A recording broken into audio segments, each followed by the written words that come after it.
గట్టిగా చప్పట్లు కొట్టాలి. దేవుడు కాకుల యొక్క లొకేషన్ ఏలియాకు పంపించలేదు, ఏలియా లొకేషనే కాకులకు పంపించినాడు. హల్లెలూయా. ఎందుకు? ఏలియా రైట్ లొకేషన్కి వెళ్ళినప్పుడు కాకులకు ఇన్ఫర్మేషన్ పంపించి ఏలియా లొకేషన్ని కాకులకు పంపించినాడు. నువ్వు రాంగ్ లొకేషన్లో ఉన్నంతకాలం కాకులు రావు నీ దగ్గరికి, నువ్వు పోషింపబడలేవు, నువ్వు దీవించబడలేవు. కానీ నువ్వు రైట్ లొకేషన్లోకి వచ్చి దేవుణ్ణిలో ఎదుగుతూ ఉంటే దేవుడు ఆశీర్వాదాలని నీకోసం ఆజ్ఞాపించబోతున్నాడు. కృపాక్షేమములను నీకోసం ఆజ్ఞాపించబోతున్నాడు.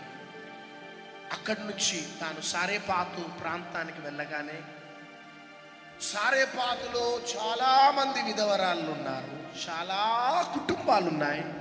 కానీ దేవుడు అన్నాడు, ఆ విధవరాలు దగ్గరికే వెళ్ళు. That is your right location.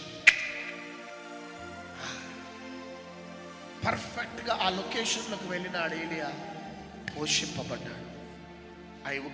I want to finish off this message with a prophetic word.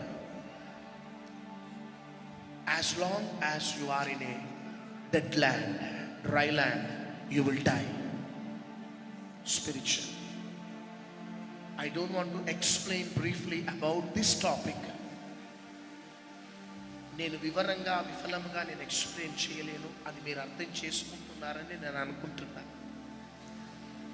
నీవు చచ్చిన ప్రజల మధ్యలో, చచ్చిన స్థితిలో అభిషేకాన్ని నమ్మనివారు, అన్య భాషలని నమ్మనివారు, ఆత్మకార్యాలని నమ్మనివారు, ఆత్మకార్యాలని వ్యంగ్యంగా మాట్లాడేవారు, పరిశుద్ధాత్మని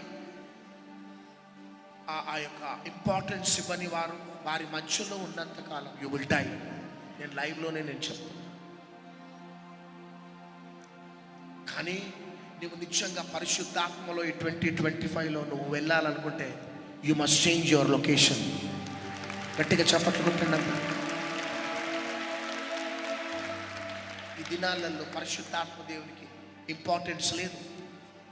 అన్య భాషలంటే వ్యంగ్యంగా మాట్లాడేవారు, ప్రవచనాలు వ్యంగ్యంగా మాట్లాడేవారు, ఆత్మకార్యాలు అర్థం కావటం లేదు.